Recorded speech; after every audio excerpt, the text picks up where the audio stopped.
Bismillahirrahmanirrahim. Assalamualaikum warahmatullahi wabarakatuh. Nama saya Muhammad Asfa bin Amran. Untuk subjek metod ahli tafsir ni, kami diberi tajuk pembentangan iaitu perbandingan tafsir At-Tabari dan juga tafsir Al-Kasyaf. Okey, bersama sahabat saya Muhammad Faris bin Adnan, Muhammad Syamil Faris bin Baharudin, Muhammad Firdaus bin Hisham dan juga Muhammad Adif Syakir dan juga saya. Okey, tanpa melengahkan masa, kita pergi ke pengenalan. Okey, pengenalan.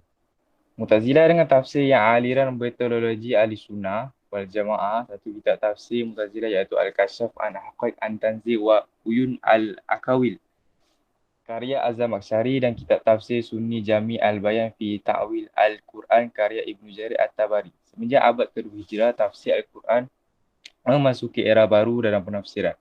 Hal ini disebabkan terjadinya pengembangan pemikiran dan kebudayaan serta ilmu pengetahuan di kalangan orang Islam. Okay, saya serahkan kepada sahabat saya, Muhammad Faris. Bismillahirrahmanirrahim. Nama saya Muhammad Faris bin Adnan. Nombor matrik 19BI 02030.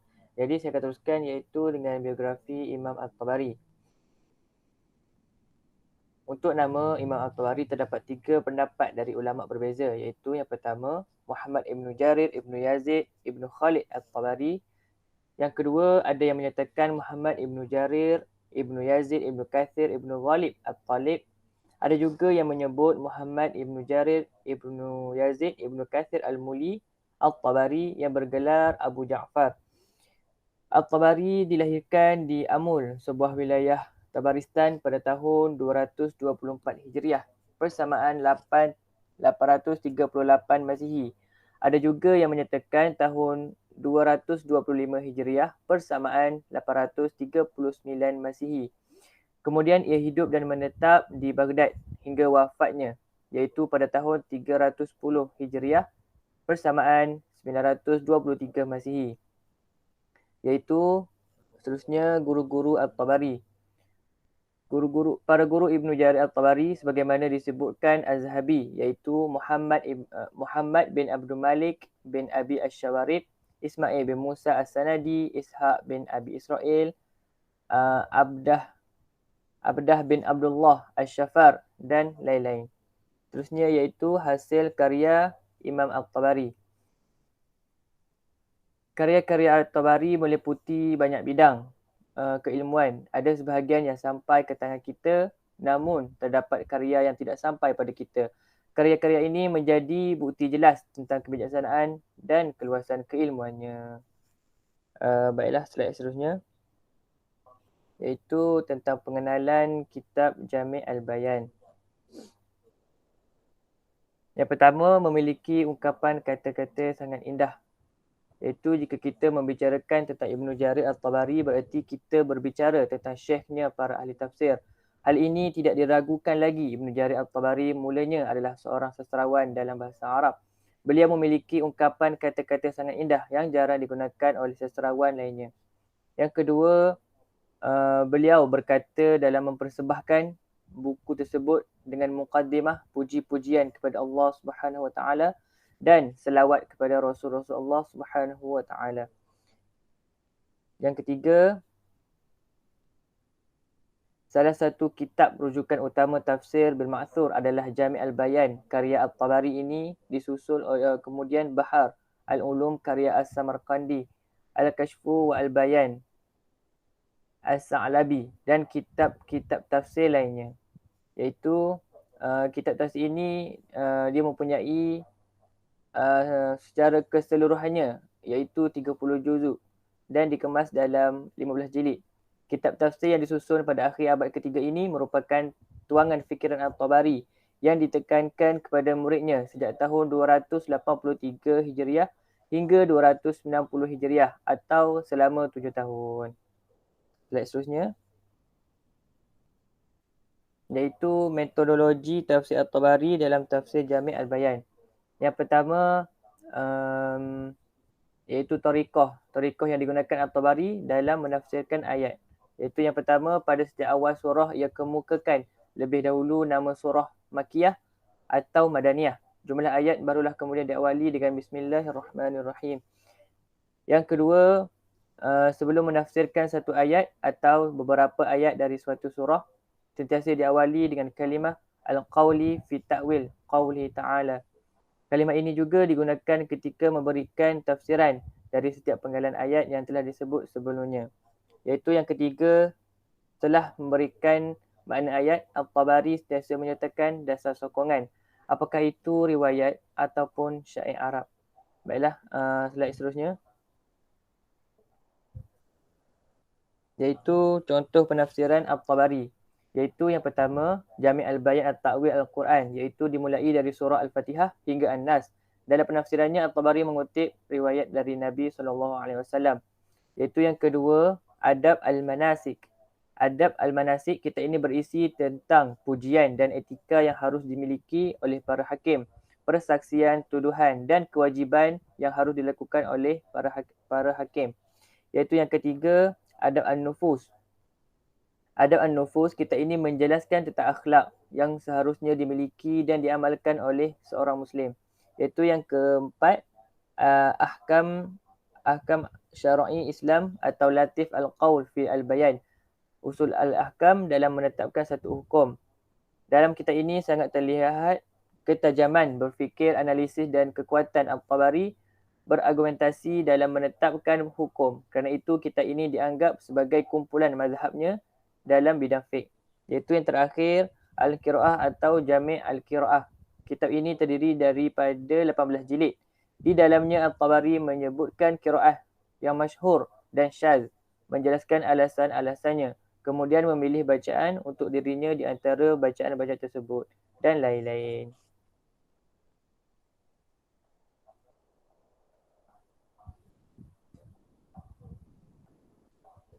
Okey. Kat sini saya akan cerita pasal mengenai Mu'tazilah. Apakah Mu'tazilah, apakah maksud dia, siapa yang golongan yang mendukung Mu'tazilah dan juga ajaran asas Mu'tazilah. Okey, dekat sini sejarah kemunculan Mu'tazilah. Pemikiran Mu'tazilah mula bertapak pada kurun ke-8 Masihi, abad ke-2 Hijrah di Basrah, Iraq. Lepas tu ketika pertama kali muncul, pemikiran Mu'tazilah ni dia tidak mendapat simpati umat Islam, terutama di kalangan masyarakat awam kerana mereka tidak begitu memahami ajaran Mu'tazilah yang bersifat rasional dan syarat dengan falsafah. Lepas tu Mu'tazilah ni bergantung kepada beberapa aspek pemikiran dari falsafah Islam, iaitu Greek dan juga Hellenistik. Aliran Mu'tazilah ni berkembang di kalangan golongan intelek semasa pemerintahan Khalifah Al-Ma'mun dari dinasti Abbasiyah 198 hingga 218 Hijrah dan 813 hingga 833 Masihi. Dan pada zaman itulah golongan Mu'tazilah memasukkan pemikirannya yang dikenal dalam sejarah dengan peristiwa Mihna, iaitu fahaman bahawa Al-Quran itu makhluk Allah. Jadi tidak qadim. Jika Al-Quran dikatakan qadim, maka akan timbul kesimpulan bahawa ada yang qadim selain Allah SWT. Slide seterusnya. Okey, apakah kepercayaan Mu'tazilah? Golongan Mu'tazilah ni mempunyai teori sendiri tentang akal, wahyu dan hubungan di antara keduanya. Mereka menghargai kekuatan akal dan intelek manusia. Bagi golongan ini, akal manusia membawa mereka mengenali Tuhan, iaitu sifatnya, iaitu sifat Allah lah, dan akhlak. Apabila pengetahuan asas ini dan kebenaran Islam dan wahyu Al-Quran dicapai, akal dan kitab suci akan menjadi sumber utama kepada panduan dan ilmu pengetahuan orang Islam. Untuk kelompok yang mendukung Mu'tazilah, para kelompok pemuja dan arilan Mu'tazilah tersebut muncul di kota Basrah di Iraq pada abad ke-2 Hijrah. Tahun 105 hingga 110 Hijrah, tepatnya masa pada pemerintahan Khalifah Abdul Malik. Penyebarnya adalah seorang penduduk Basrah, bekas anak murid asal Al-Basri yang bernama Washil bin Atta. Seterusnya. Okey, apakah maksud Mu'tazilah? Mu'tazilah ni dari segi bahasa Arab, maksudnya Al-Mu'tazilah, itu ejaan je kat situ kat slide. Adalah satu dari cabang pemikiran dalam Islam yang terkenal dengan sifat rasional dan liberal. Ciri utama yang membezakan pemikiran ini dari pemikiran teologi Islam lainnya adalah pandangannya yang lebih banyak menggunakan dalil akliyah, iaitu dalil akal, sehingga sering disebut sebagai aliran rasionalis Islam. Perkataan Mu'tazilah berasal dari bahasa Arab, iaitu i'tizalah, cara sebutan yang bermaksud meninggalkan, menjauhkan diri. Siapakah yang meletakkan nama Mu'tazilah? Iaitu Wasyil bin Athah dalam peristiwa bersama gurunya Hasan Al-Basri sewaktu beliau sedang berkuliah. Ya.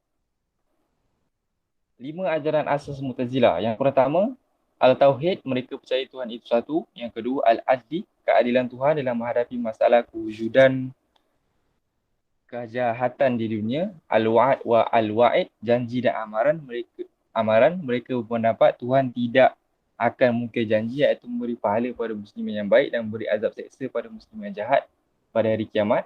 Al-Manzilah baina al-Manzilatain, posisi pertengahan. Pendapat ini dicetuskan oleh Wasil Ibn Athah yang membuatnya berpisah dari gurunya Hasan Al-Basri bahawa mukmin berusaha besar dan tidak bertaubat, dia bukan mukmin, iaitu bukan orang yang beriman, tapi juga bukan orang kafir, tidak beriman. Seterusnya boleh dipanggilkan fasik. Al-amri bil ma'ruf wal al-nahi an al-munkar, menyeru kebaikan dan melarang kemungkaran. Okay.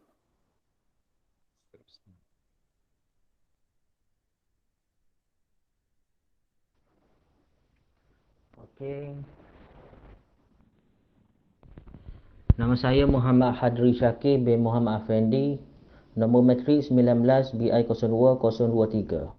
Saya akan menerangkan biodata Iman Al-Zamakhsyari. Nama penuh beliau Abu Al-Qasim Mahmud bin Umar bin Muhammad bin Ahmad bin Umar Al-Khawarizmi Al-Zamakhsyari.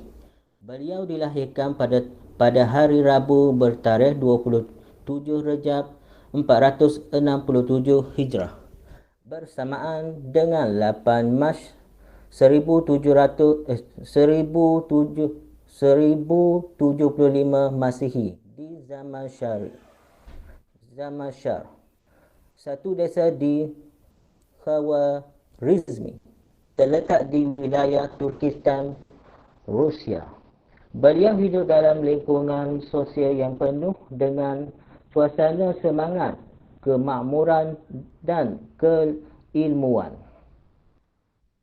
Beliau meninggal dunia pada tahun 538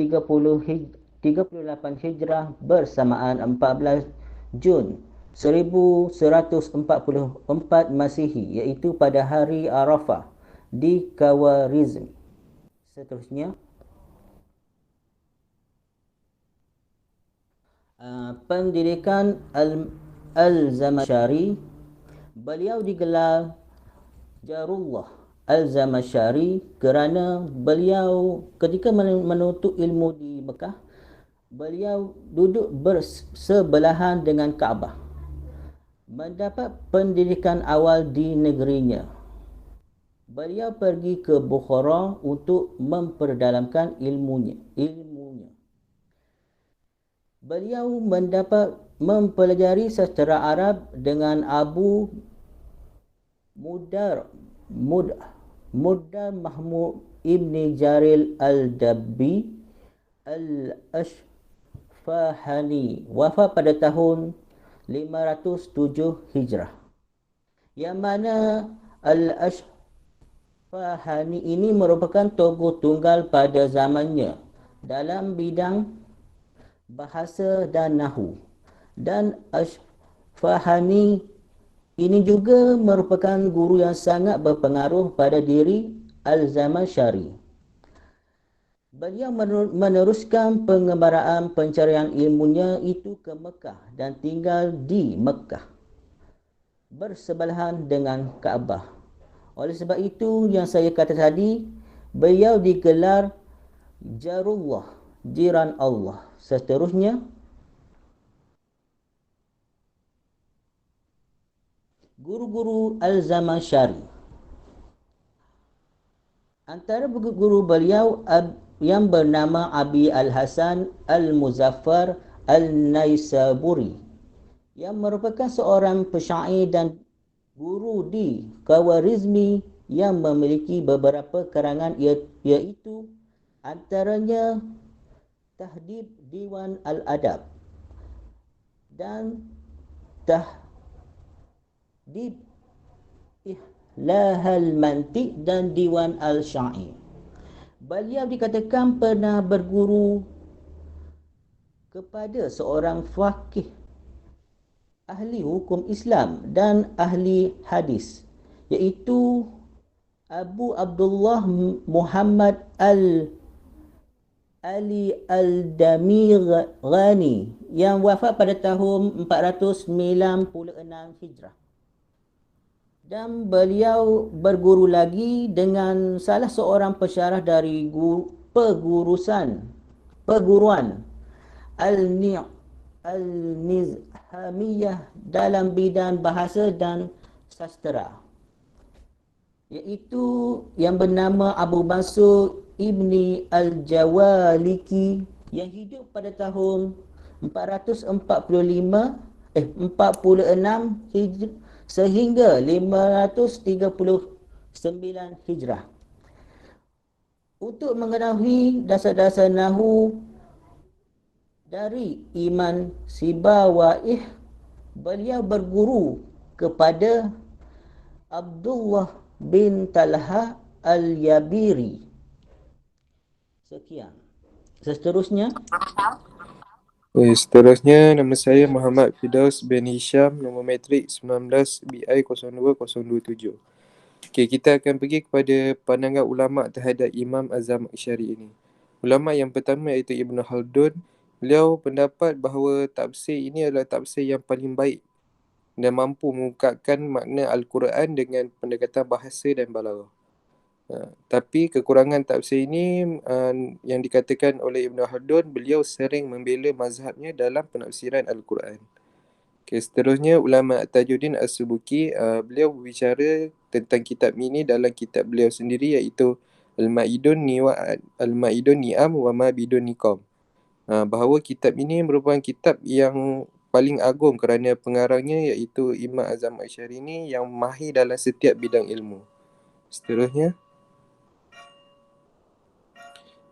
kita pergi kepada sejarah kemunculan kitab Al-Kasyaf. Kitab ini merupakan kitab yang ditulis pada abad pertengahan dalam peta sejarah pemikiran umat Islam, iaitu antara abad 3 Hijrah hingga 8 Masihi atau 8 Hijrah sehingga 11 Masihi. Atau juga ada yang berpendapat mulai 3 Hijrah 8 Masihi hingga pertengahan abad 8 Hijrah 14 Masihi yang dikenali sebagai zaman keemasan ilmu. Okay, kitab ini dia muncul pada abad yang mendominasikan pemikiran ideologinya sendiri, yang merupakan salah satu yang dikritik serta dinilai oleh ulama lain sebagai sebuah kitab yang kekurangan daripada kitab tafsir tersebut. Namun masalah ini memang menjadi karakteristik penafsiran pada masa itu. Seterusnya, okey, kita pergi kepada corak penafsiran. Ini corak penafsiran bagi kitab Al-Kasyaf yang sejarahnya disusun oleh Azam Asy'ari sendiri selama 3 tahun, iaitu bermula 526 Hijrah sehingga 528 di Mekah Al-Mukarramah. Beliau menunaikan haji yang kedua kali masa dia susun ni. Waktu dan tempat penyusunannya diketahui dalam mukadimah kitab itu bahawa beliau menyusun seperti lama masanya pemerintahan Abu Bakar As-Siddiq. Beliau menyusun kitab ini. Okay, seterusnya ialah akidah Mu'tazilah menurut kitab tafsir, iaitu ajaran penidaan sifat. Mu'tazilah ini beliau memegang prinsip nafyu sifat, iaitu menidakkan beberapa sifat Allah. Imam Azam Asy'ari ini dia hindari penafsiran yang berkaitan dengan sifat Allah dengan menggunakan penafsiran yang menyimpang. Sebenarnya saya serahkan kepada kawan saya. Bismillahirrahmanirrahim. Assalamualaikum warahmatullahi wabarakatuh. Nama saya Muhammad Syamil Faris bin Baharudin. Metrik 19BI 02015. Baik, perbezaan antara tafsir At-Tabari dan tafsir Al-Kasyaf dalam surah Al-Baqarah ayat 284 iaitu kehendak Allah. Ayat yang ditafsirkan adalah fayaghfiru liman yasha wa yu'adzibu man yasha. Yang maksud kemudian ia mengampunkan bagi sesiapa yang dikehendakinya dan menyiksa sesiapa yang dikehendakinya menurut undang-undang peraturannya iaitu Allah. Baik, tafsir At-Tabari mentafsirkan Allah membuat hamba-Nya beriman mengakui kejahatan sehingga dia mengetahui kebaikan Allah padanya dengan mengampuninya. Demikianlah perbuatan Allah dalam menghitung apa yang dia menampakkan dan menyembunyikan dari dirinya. Kemudian dia mengampuni semua itu setelah dia mengakui kebaikan dan kemurahannya. Lalu dia menutupnya dan itulah keampunan yang Allah janjikan pada hamba-hambanya yang beriman. Sesungguhnya Allah telah menjanjikan pada orang-orang yang beriman untuk mengampuni mereka atas keinginan salah seorang di antara mereka untuk melakukan maksiat, tetapi tidak dilakukannya dan itu seperti yang dilakukannya yang telah kami disebutkan termasuk janjinya mengampuni dosa-dosa kecil mereka jika mereka menjauhi dosa-dosa besar. Baik, dalam tafsir Al-Kasyaf mengatakan dalam tafsiran ayat tersebut beliau mengatakan fayaghfiru liman yasha yang mengampuni, Allah mengampuni orang yang dikehendakinya. Lalu liman istawjib al-maghfirah bitaubah mimma al-har wanu au admarah, iaitu mengampuni orang yang memenuhi syarat pengampunan dengan bertaubat dari perbuatan dosa yang dikerjakan secara terang-terangan atau sembunyi-sembunyi. Baik, wa yu'adzibu man yasha, dan Allah menyiksa orang yang dikehendaki mimma istawjib al-aqubah bi'il sarar. Baik, menyiksa orang yang memenuhi syarat untuk disiksa disebabkan keangkuhannya. Az-Zamakhsyari memberi batasan atau syarat kepada orang yang ia kehendaki dengan syarat bertaubat untuk diampunkan dan syarat angkuh bagi disiksa.